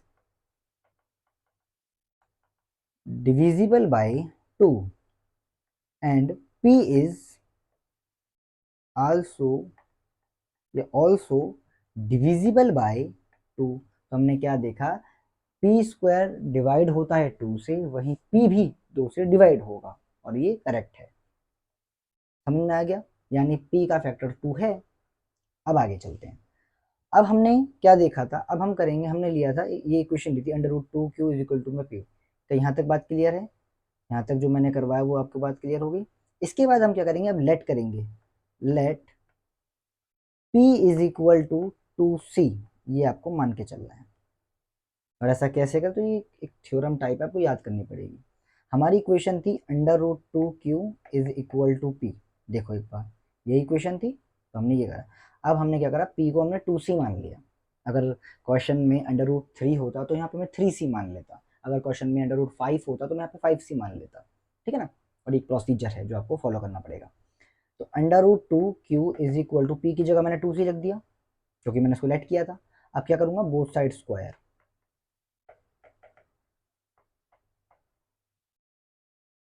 मैंने इसके आगे बोथ साइड स्क्वायर किया तो मेरा देखा कि √2q का स्क्वायर हो गया, 2c का स्क्वायर हो गया। √2 का स्क्वायर करने पे 2 आता है, q का स्क्वायर करने पे q स्क्वायर आता है, 2 का स्क्वायर करने पे 4 और c का स्क्वायर करने पे c। 2 यहाँ मल्टीप्लाई में है तो यहाँ पर आके डिवाइड में हो जाएगा, 4/2c²। तो आपका बच गया q स्क्वायर 2c², 2 को 4 से डिवाइड कर दिया। अब हमने ये देखा कि ये जो 2 है वो मल्टीप्लाई में यहाँ पे डिवाइड में हो सकता है, तो हमने लिखा q स्क्वायर इज 2 डिवाइड। तो हम यहाँ लिखेंगे q square is divisible by 2 and q is also divisible by 2। हमने क्या करा था, हमने करा था कि लेट किया p को 2c, √2q हमारी इक्वेशन थी और p की जगह फिर मैंने 2c रख दिया, p की जगह मैंने 2c रख दिया, बोथ साइड स्क्वायर किया जैसा कि मैंने ऊपर किया था। और जब बोथ साइड स्क्वायर किया तो ये ऐसे आ गया, √2 का स्क्वायर 2 होता है, q का स्क्वायर q होता है, 2 का स्क्वायर 4, c का स्क्वायर c²। q स्क्वायर यहीं की है, ये 2 मल्टीप्लाई में तो यहाँ पे डिवाइड में आ गया। 2 को जब डिवाइड किया तो हमारी वैल्यू बनी q स्क्वायर = 2c²। 2 मल्टीप्लाई में यहाँ पर आके डिवाइड में हो गया तो मैंने यहाँ पे डिवाइड कर दिया। तो हमने क्या देखा, q स्क्वायर जो है, q स्क्वायर जो वो डिविजिबल है 2 के साथ और q भी जो है वो डिविजिबल होगा 2 के साथ। समझ में आई?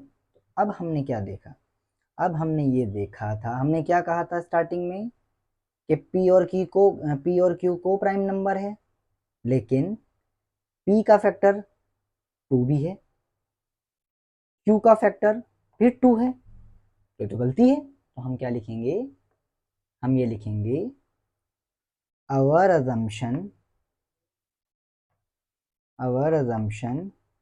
is incorrect। हमारी जो assumption थी वो incorrect थी। p और q not a co-prime number, p और q co-prime number नहीं है। so we say that, हम कह सकते हैं √2 is an irrational number, hence proved। समझ में आई बात? तो ये आपको मेथड पूरा करना है, को 2 से 3 बार करने की कोशिश करना, आपको सब समझ में आ जाएगा।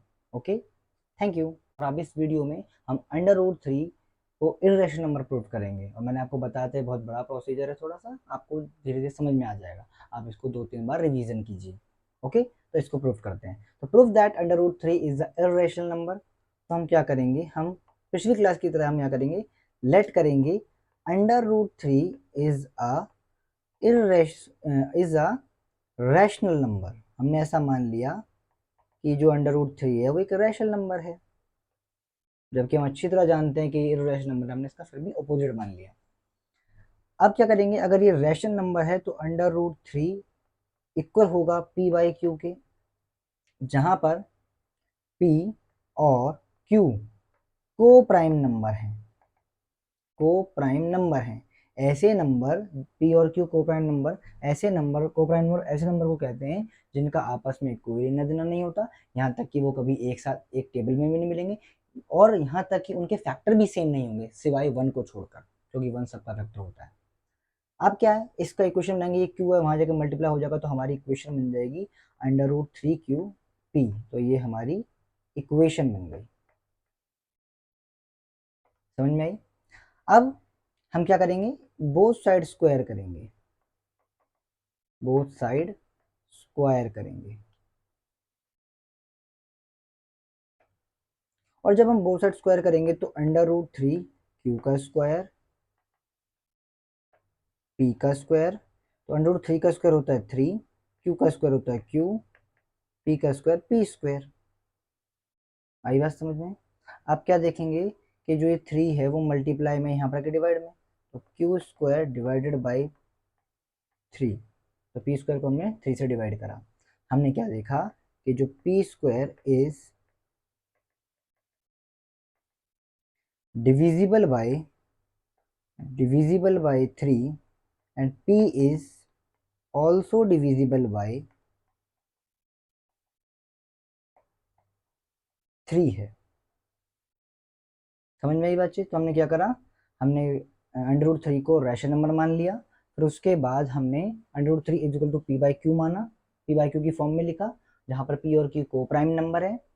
फिर हमने इक्वेशन बनाई, और जब इक्वेशन बनी तो हमने इसमें बोथ साइड स्क्वायर किया, स्क्वायर करने के बाद 3q² p स्क्वायर आया, ये मल्टीप्लाई में था, यहाँ पर आके डिवाइड में हो गया। इससे हमने क्या देखा कि जो p स्क्वायर है वो डिवाइड होता है 3 से, और p भी 3 से डिवाइड होता है। समझ में आई। तो ये एक स्टेप था। अगले स्टेप में हम लेट करेंगे p को हम 3c मान लेंगे। मैंने पिछली क्लास में ही बताया था कि अगर √2 प्रूव करेंगे तो यहाँ 2c मान लेंगे, √3 प्रूव करेंगे तो 3c मान लेंगे, अगर √5 प्रूव करते तो 5c मान लेते। तो यहाँ पे मैंने 3c मान लिया। हमारी इक्वेशन क्या थी, तो हमारी इक्वेशन थी √3q इज इक्वल टू में p, और p की जगह हमने 3c मान लिया। फिर से क्या करेंगे, फिर हम करेंगे बोथ साइड स्क्वायर।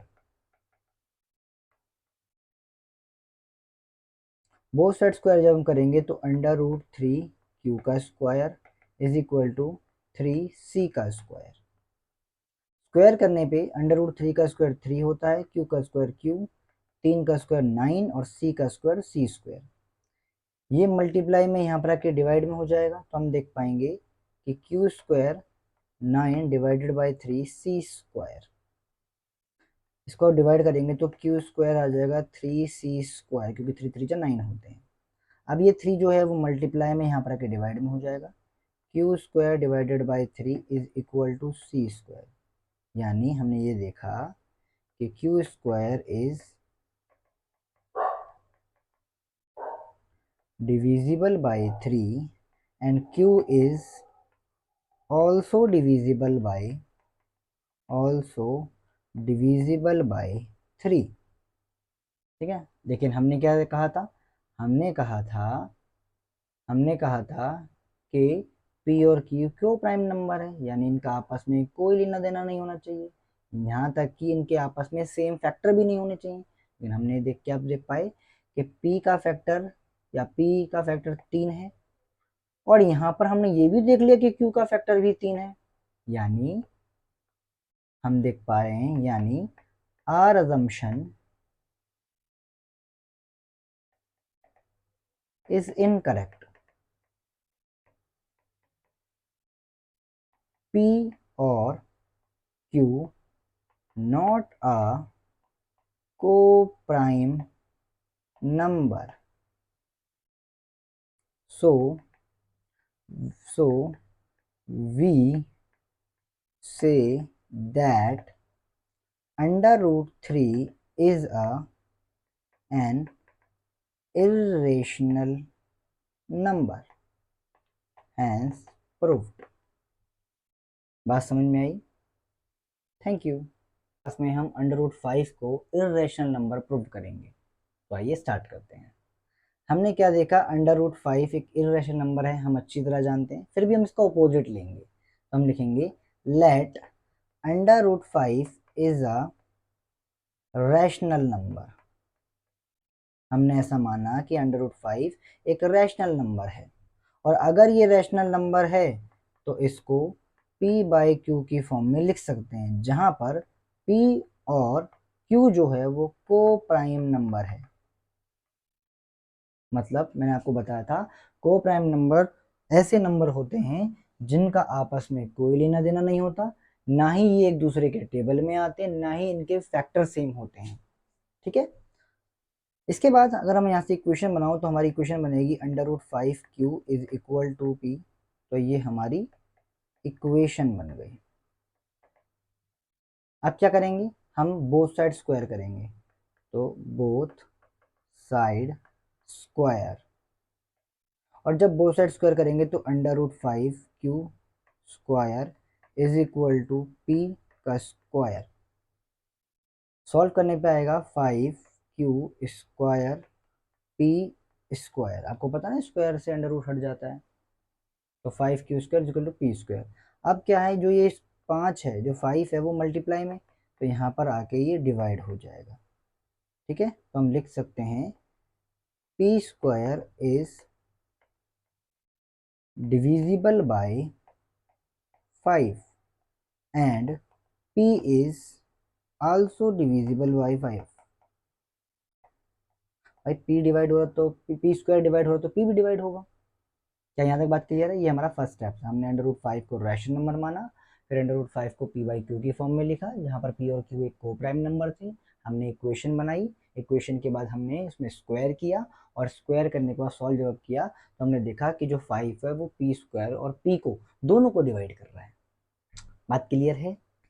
इसके बाद हम क्या करेंगे, हम लेट करेंगे p is equal to 5c। मैंने आपको पहले भी कहा था, अगर अंडर रूट 2 को प्रूव कर रहे होते तो 2c मानते, अंडर रूट 3 को प्रूव करे तो 3c मानते, अंडर रूट 5 को प्रूव करे तो यहाँ पे हमने 5c मान लिया, और हमारी इक्वेशन है under root 5q is equal to में p।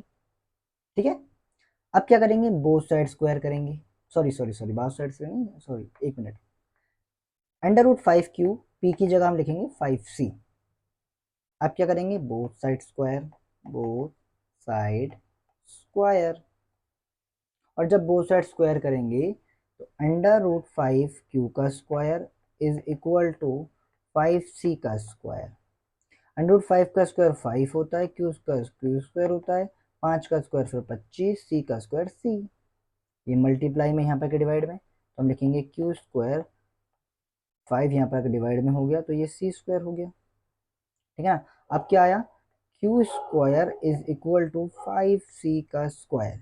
अब ये मल्टीप्लाई यहाँ पर है, वहाँ पर आके डिवाइड में, तो हम लिखेंगे q square is divide by 5 and c square यहीं कहीं है। हमने यहाँ पर क्या देखा कि q square is divisible by 5 and q is also divisible by 5। ठीक है, अब हमने क्या माना था, हमने ध्यान दिया, हमने क्या कहा था कि p और q, हमने क्या कहा था, p और q को प्राइम नंबर है, ना तो इनके फैक्टर सेम होंगे, ना ये सेम टेबल में दिखाई देंगे। लेकिन हमने यहाँ क्या देखा, p 5 से डिविजिबल है, मतलब p का फैक्टर 5 है, q 5 से डिविजिबल है, मतलब q का फैक्टर भी 5 है, यानी इन दोनों के बीच में रिलेशन आ गया, इनके फैक्टर भी सेम है। तो इसका मतलब ये हुआ आर अजम्पशन इज इनकरेक्ट। हमारी जो अजम्पशन थी इनकरेक्ट थी, p और क्यू नॉट आ को प्राइम नंबर, पी और क्यू को प्राइम नंबर नहीं है, and so we say that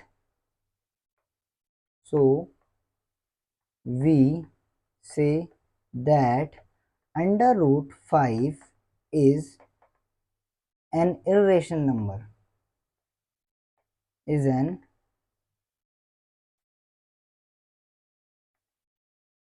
irrational number, hence proved. Thank you. अब हम इस क्वेश्चन में देखेंगे, ये भी एक इम्पोर्टेंट क्वेश्चन है जो बोर्ड में बहुत बार पूछा जाता है। जैसे हम क्वेश्चन देखते हैं, क्वेश्चन में क्या है, if under root two is a irrational number, हम अच्छी तरह जानते हैं अंडर रूट टू एक इरेशनल नंबर है, तो प्रूव्ड कीजिए, so prove that 3 plus two under root two is also irrational number. तो आप ये प्रूव्ड कीजिए कि 3 प्लस अंडर रूट टू भी क्या इरेशनल नंबर होगा। तो आइए करते हैं। हम क्या करेंगे, लेट करेंगे कि 3 plus under root two is a rational number. हमने इसको अपोजिट मान लिया, अपोजिट लेट कर लिया। अगर ऐसा है तो 3 plus two is equal to p by q, जहां पर p और q को प्राइम नंबर है। बात क्लियर है, p और q को प्राइम नंबर है। अब आप देख पाएंगे कि ये जो प्लस का 3 है, यहाँ पर आके माइनस का 3 हो जाएगा, तो under root two is equal to p by q minus का 3। इसके नीचे कुछ नहीं तो 1 लगा सकते हैं। इसके बाद अंडर रूट टू यहीं कहीं रहेगा, क्यू और 1 का एलसीएम लेंगे और क्रॉस मल्टीप्लिकेशन करेंगे। तो अगर हम देख पाएंगे, अगर हम यहाँ इसका क्रॉस मल्टीप्लिकेशन करें तो हमारा आएगा p, और अगर हम यहाँ क्रॉस मल्टीप्लिकेशन करें तो हमारा आएगा 3q, तो हमारा आएगा 3q। आई बात समझ में। अब हमने क्या देखा, हमने ये देखा कि p माइनस 3q और q is a rational number. भाई ये तो रैशनल नंबर में है, क्यों, क्योंकि हमने इसे p बाई क्यू की फॉर्म में लिख दिया, तो ये रैशनल नंबर हो गया। बट हम तो ये अच्छी तरह जानते हैं ना, स्टार्टिंग में क्वेश्चन में बोल दिया गया कि under root two but under root two is an irrational number, but under root two तो एक इर्रेशनल नंबर है। तो हमने क्या, हमारी सबसे बड़ी गलती, तो हमने क्या देखा भाई, irrational number under root two है, वो इक्वल बता दिया हमने रैशनल के, जबकि ये नॉट इक्वल है। तो हमने क्या देखा, irrational number is not equal to rational number. आई बात समझ में। तो सिंस दिस इज, अब ये जो गलती है, क्योंकि रैशनल नंबर इर्रेशनल के बराबर हो ही नहीं सकते, तो दिस इज कॉन्ट्राडिक्शन। ये तो बहुत बड़ी गलती है, क्योंकि रैशनल नंबर कभी भी इर्रेशनल नंबर के बराबर ही नहीं हो सकते, और हमने यहाँ प्रूव कर दी, तो गलती होगी हमारी। Our assumption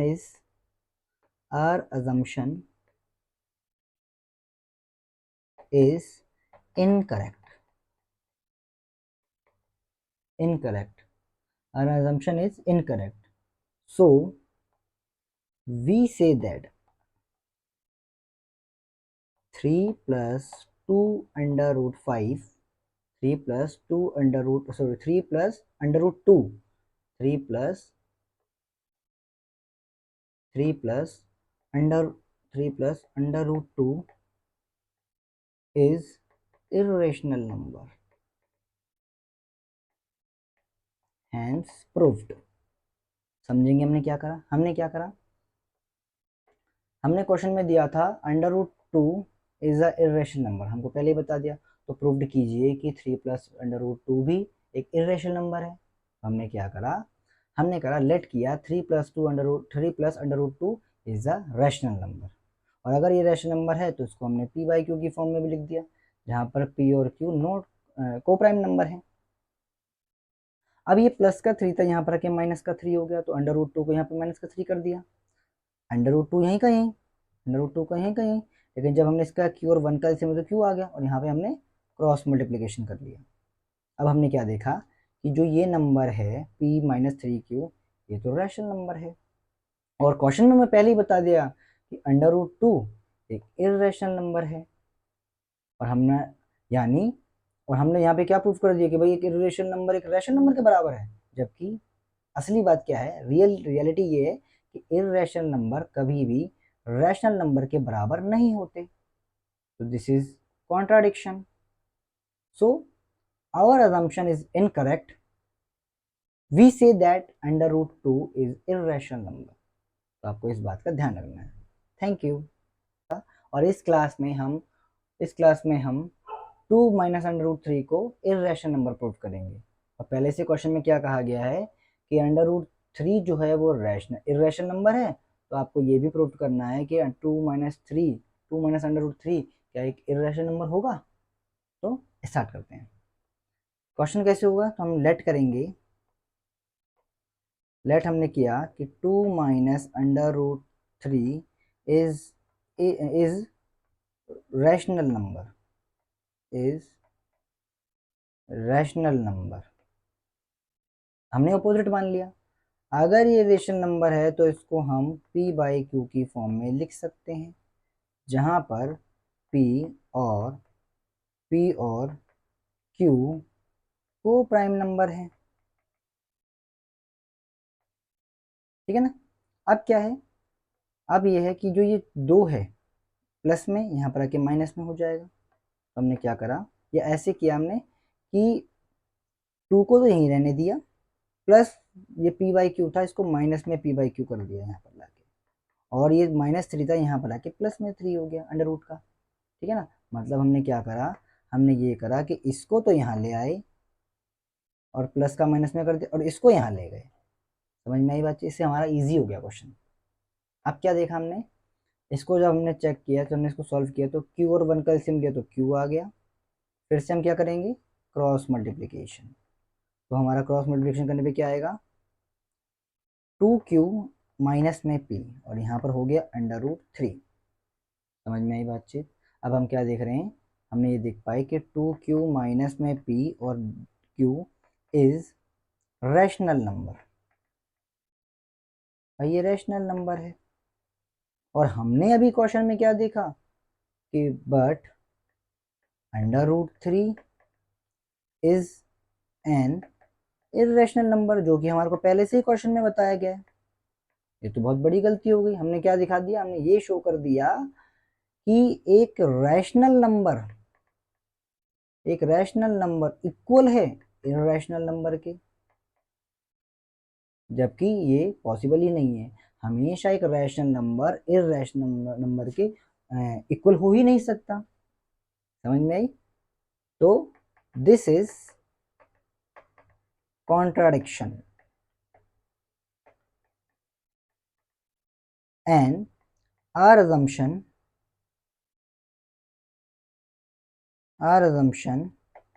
is incorrect, so we say that 2 minus under root 3 is a irrational number, hence proved। समझ में आई बात। हमने क्या करा, हमने देखा, क्वेश्चन था कि अंडर रूट 3 एक इर्रेशनल नंबर है और 2 - अंडर रूट 3 को हमको इर्रेशनल नंबर प्रूव्ड करना था। तो हमने क्या करा, पिछले क्वेश्चनों की तरह हमने इसे अपोजिट मान लिया, इर्रेशनल प्रूव कर दिया, रैशनल मान लिया। और जब रैशनल नंबर मान लिया तो उसको p/q की फॉर्म में लिख सकते हैं, जहाँ पर p और q को प्राइम नंबर है। फिर मैंने क्या करा, इस नंबर को यहाँ ले गया, इस नंबर को p/q को तो यहाँ ले गया, और अंडर रूट 3 को मैं यहाँ ले गया ताकि मेरी कैलकुलेशन ईजी हो जाए। तो इस जब आ गया p/q इस तरफ आ गया, अंडर रूट 3 में चला गया। अब हमने देखा जब इसका एलसीएम लिया तो q आया, और यहाँ पे हमने इसका क्रॉस मल्टीप्लिकेशन किया, 2q माइनस p और डिवाइड बाई q, और यहाँ पे अंडर रूट 3। हमने ये देखा कि ये जो नंबर है वो एक रैशनल नंबर है, और अंडर रूट 3 एक इर्रेशनल नंबर है। हमने यहाँ पर क्या शो कर दिया कि भाई रैशनल नंबर इर्रेशनल नंबर के बराबर होता है, जबकि ये तो गलती है। रैशनल नंबर कभी भी इर्रेशनल नंबर के बराबर हो ही नहीं सकता, तो this is contradiction, our assumption is incorrect and हम कह सकते हैं, so we say that 2 minus under root 3 is a irrational number. Thank you. Under root 1 by under root 2 को इर्रेशनल नंबर प्रूव करेंगे, जहाँ पे पहले से बताया गया है कि अंडर रूट 2 जो है वो एक इर्रेशनल नंबर है, जो कि हम जानते भी हैं। तो हमने क्वेश्चन में क्या देखा, अंडर रूट 2 एक इर्रेशनल नंबर है, तो प्रूव कीजिए कि 1 बाई अंडर रूट 2 भी एक इर्रेशनल नंबर होगा। तो आइए स्टार्ट करते हैं। तो हम लिखेंगे कैसे, तो हम लेट करेंगे, let 1 by under root 2 is equal to 1 by root 2 is rational number. अगर ये रैशनल नंबर है, क्योंकि मैंने अपोजिट माना है, अगर ये रैशनल नंबर है तो ये इक्वल होगा p बाई क्यू के, इक्वल होगा p बाई क्यू के, जहां पर p और q एक को प्राइम नंबर हैं। अब क्या करेंगे, इसका क्रॉस मल्टीप्लिकेशन करेंगे इस इक्वेशन का, इसको यहाँ मल्टीप्लाई मार देंगे, इसको यहाँ मल्टीप्लाई मार देंगे। तो जब क्रॉस मल्टीप्लिकेशन करेंगे तो ये हो जाएगा q under root 2p, under root 2p, p multiply में है, p यहाँ पर मल्टीप्लाई में है, यहाँ पर आके डिवाइड में हो जाएगा, समझ में आई। तो ये हो जाएगा q divided by p is equal to under root 2। अब हमने क्या देखा, हमने ये देखा कि q upon p is rational number, और but under root 2 is an irrational number. समझ में आई।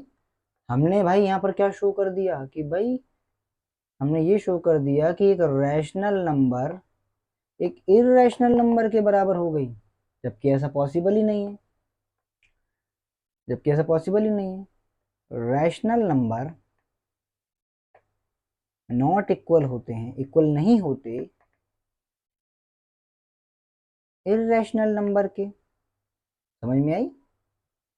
So this is contradiction, so this is contradiction and our assumption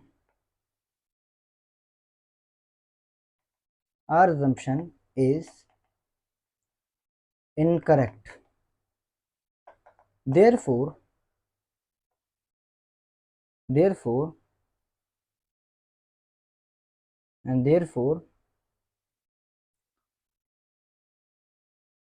1 by under root 2 is a irrational number, hence proved। बात समझ में आई।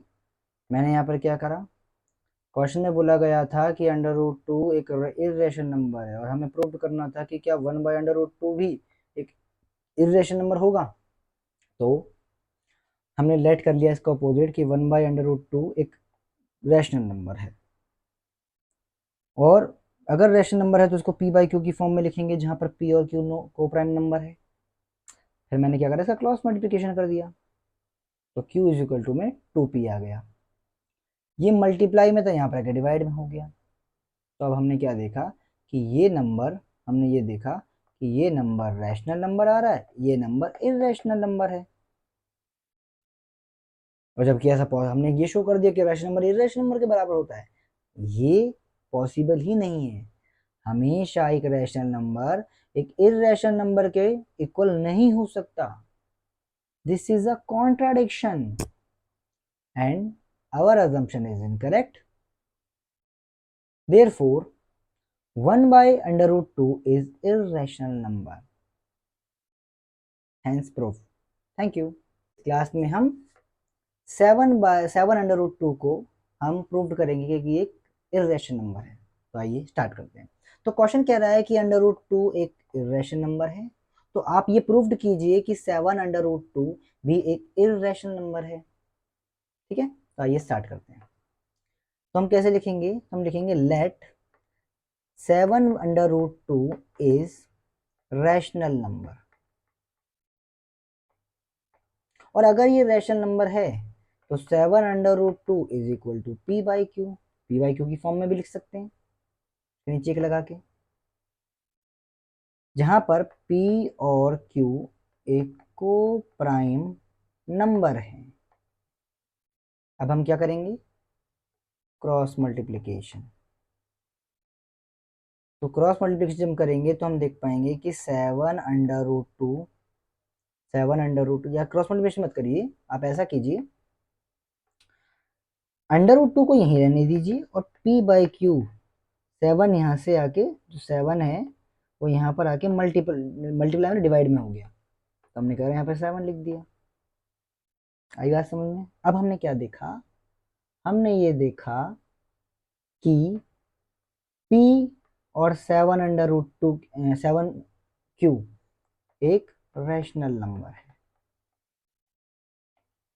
But √2 is a irrational number.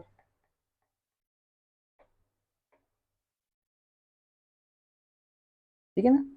अब हमने क्या गलती कर दी, अब हमने यहाँ पर ये शो कर दिया कि भाई ये तो इरेशनल नंबर है, और एक सेकंड ये तो क्या नाम है, इरेशनल नंबर है, और ये जो है वो एक रैशनल नंबर है। समझ में आई बात से मैंने क्या कहा, ये तो भैया हमने इरेशनल नंबर को बता दिया और ये रैशनल नंबर बता दिया, और हमारी सबसे बड़ी गलती क्या हो गई, हमारी ये गलती हो गई, हमने यहाँ ये शो कर दिया कि एक रैशनल नंबर इक्वल हो गया इरेशनल नंबर के, जो कि हो ही नहीं सकता। हमेशा एक रैशनल नंबर एक इरेशनल नंबर के इक्वल नहीं हो सकता। सो this is contradiction,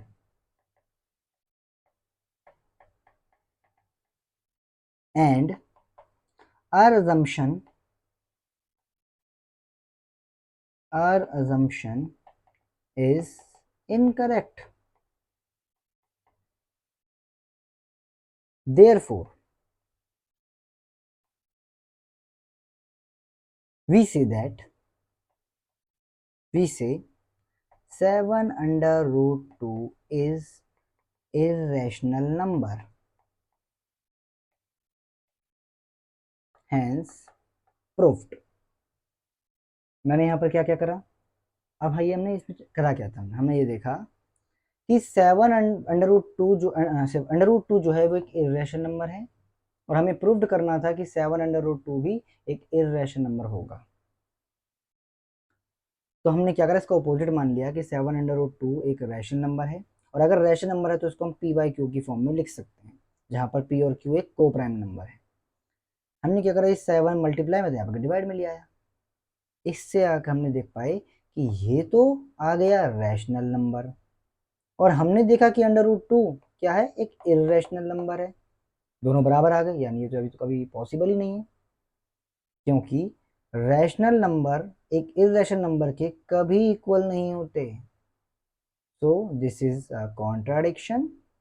Our assumption is incorrect, and we say 7/√2 is an irrational number, hence proved. Thank you.